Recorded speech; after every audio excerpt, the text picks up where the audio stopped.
I'm Manuel Medrano. I'm Environmental Services Manager for the City of Chula Vista. I'm also humbled to have been selected to be a commissioner on the California Statewide Commission on Recycling Markets and Curbside Recycling. So important work to do, a very large economy, and we were given a tight deadline, but we were fortunately able to extend it a little bit. So next slide.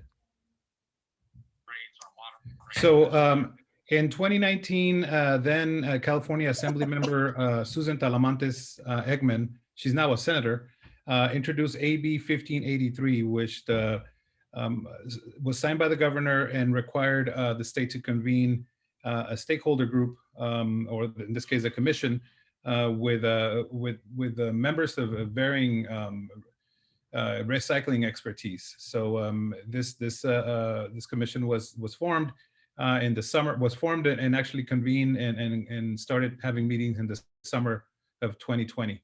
And you can see there the link if you wanted to stay informed with what's going on with this commission, and I'll come back again within this presentation. You see the link right there to stay involved and stay informed of what's going on. Next slide, please. So the purpose and the committees and the timeline you can see there, but the first purpose was to issue policy recommendations to achieve market development goals. And that was assigned to the Market Development Committee, which was formed, and I happen to be part of that committee. Also, number two, identifying products that are recyclable and compostable.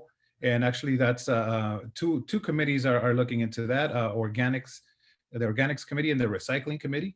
And then also we're tasked with providing regular feedback to Cal Recycle on messaging designed to encourage proper recycling, the right cycling as we call it, not wish cycling, and the messages that are being sent. And that's part of the Label Media and Education Committee. So you see the timeline there. We were tasked, we were convened in the summer of 2020. And by January 1st, we were tasked with developing a full recommendation. So fortunately, again, Susan Talamantes Eggman authored and passed, helped pass the additional assembly bill there that gave us an additional 6 months, which will be better there. And then again, there's also other states that have convened similar commissions that have taken several years to provide recommendations. So there was a bit of an aggressive deadline. And in addition to the committees, if I may go back to that part, is that there are other two commissioner work groups that have been formed on extended producer responsibility, potential fee adoptions, household hazardous waste, reuse, and waste prevention. So those are groups that the two member groups that will be providing additional policy recommendations at the end of or in July of this year. Next slide, please. So there's a list of the commissioners. The chair was voted on, selected was Heidi Sanborn, formerly with California Product Stewardship Council, now with National Stewardship Action Council. The co-chair, Richard Valle, a CEO of a recycling company, larger recycling company in the Bay Area. You could see a good list there from unions to local jurisdiction representatives like myself and other members that you see in there representing trash companies, hauler companies, and recycling companies as well. Some of those names you more likely recognize as members of a California Resource Recovery Association and fellow zero wasters. Next slide, please. So the role of the commission again is to provide the policy recommendations to achieve market development goals, and also identify products that are recyclable, compostable, pursuant to the resource, the section there of the Public Resources Code. Next slide, please. Another purpose or another role is to update the recommendations to CalRecycle regularly, and also to give the normal regular feedback. So it's not just a one-year commitment. There's additional time that we have to be able to provide these recommendations and feedback if those recommendations need to be amended or in any way other information added. Next slide, please. So again, to meet our market development goals, we need to make sure we provide recommendations to increase the demand for post-consumer material. Also increased demand for recycled content products. That's very important. High yield quality feedstocks. It's also very important to make sure that they're not contaminated, that their products are going to be coming back to the recycling, to the repurpose and reuse loop as much as possible. And then also competitive collection of these materials as well.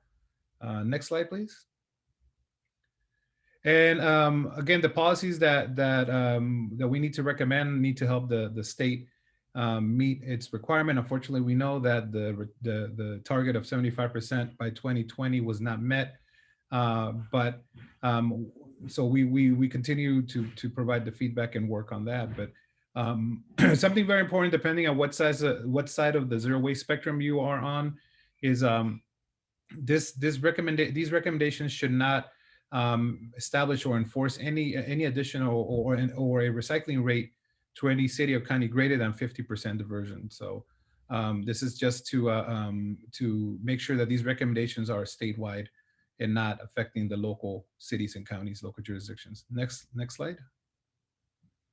And again, this has been a main focus, I would say, of this symposium, helping meet methane emission reduction goals. Again, we didn't meet the 50% reduction by 2020, and then the 75% reduction by 2025. It's a lofty goal. I think I'm optimistic that we could do it.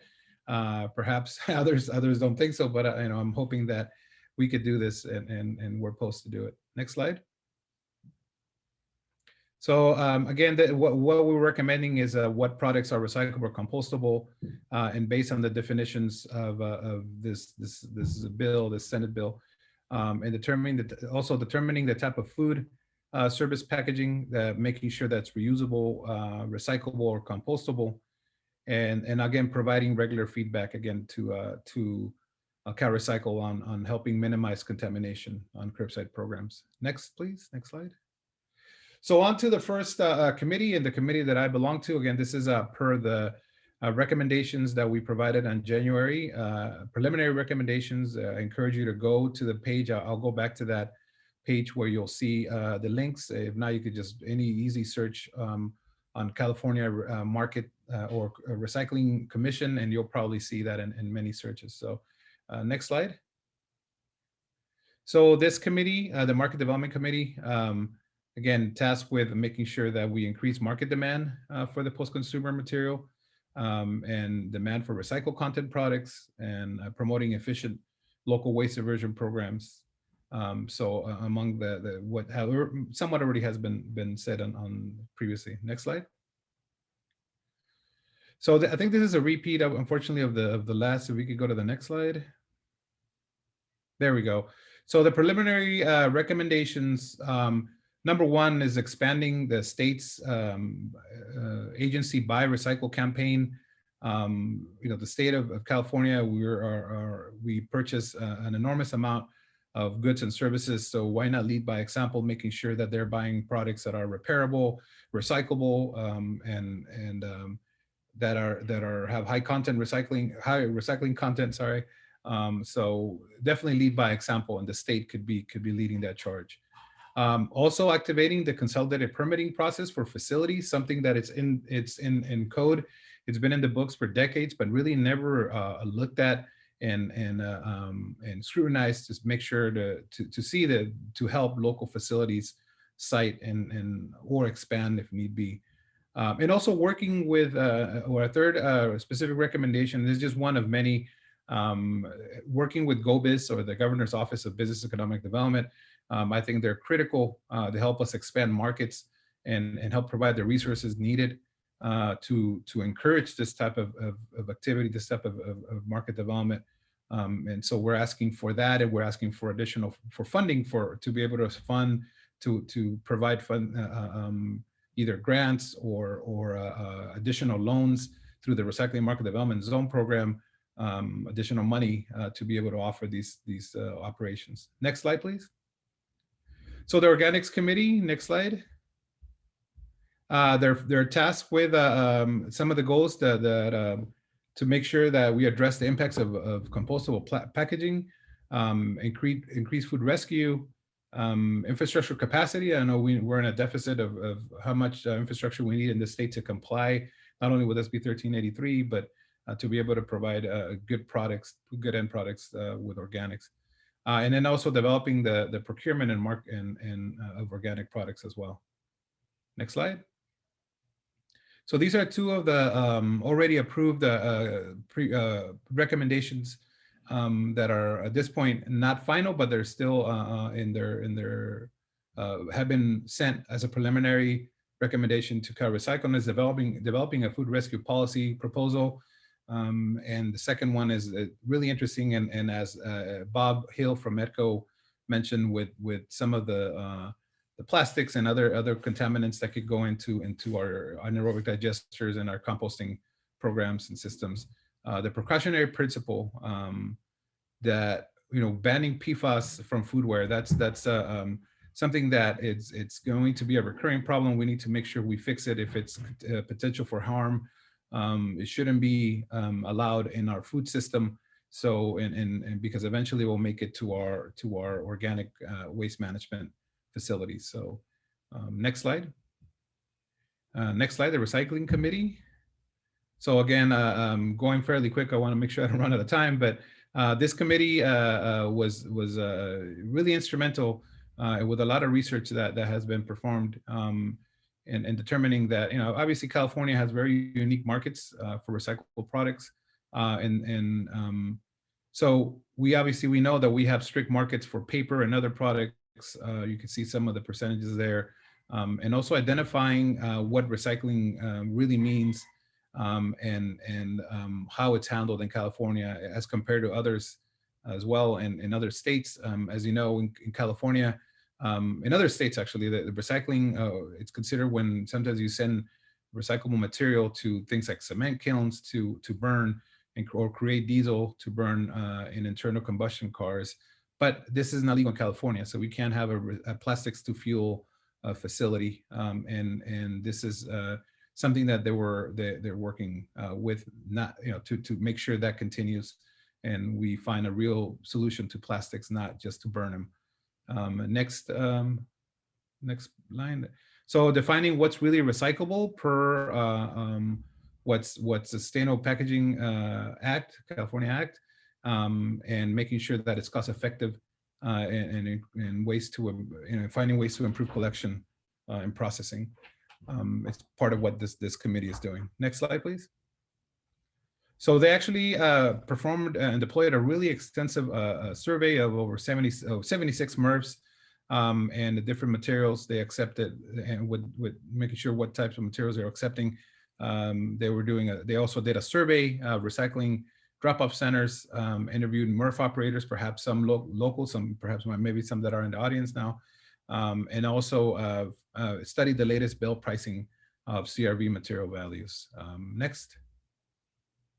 So what they found throughout the state is that here are the type of products that actually pass the criteria of being recyclable, a list that we're probably pretty familiar with. But in the next slide please, you'll see that based on those findings, they recommend prohibiting non-compatible shrink sleeves for containers, for bottles, especially PET.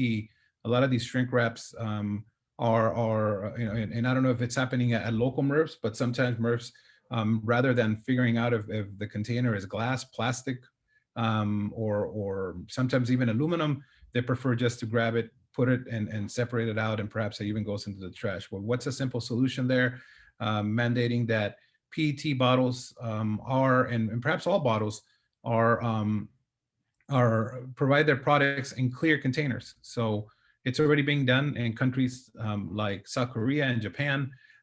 So that shouldn't be hard to do if you want to sell your products in one of the larger economies in the world. And also making sure that metal plastic components like lids are not included, because it's also not only harms equipment, but also makes it hard. It contaminates bottles and the loads and what we're trying to separate. Next slide, please. So now I'm very important because the messaging has to be consistent. The Label and Media and Education Committee came up with some of their findings and recommendations. Next slide.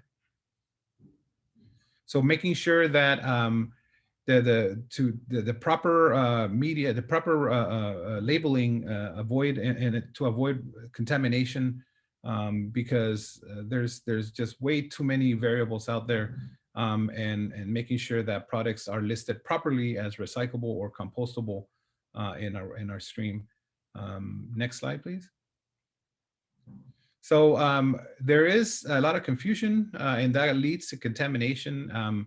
You'll see that you have different messaging going out. I think we're fortunate that in our county we work well together. We have shared campaigns, but throughout the state might not be the same. Might not be the case, and information is sent in one city versus another, and there's a lot of confusion for users. Next slide.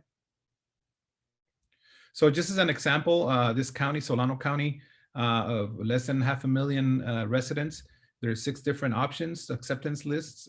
Fortunately, again, in San Diego, we have similar processors. Our lists don't really vary that much, but this is an example of how difficult it is for folks to understand what's recyclable, and sometimes just contaminating loads, and that's what's leading to a lot of our issues with the markets.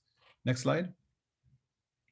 So again, the reality is that we depend on doesn't matter what part of the state, we really depend on the same end markets.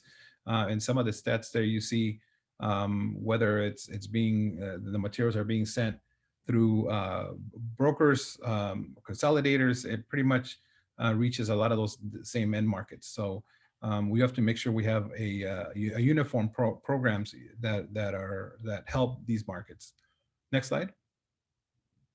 So again, the solution is simple, smart. The KISS, the keep it simple and smart, that works, and we need to strive for that. Next slide, please. So here's an example of keeping things consistent and streamlined. One of the things that I'm sure I'll reach some applause here is that we're recommending that the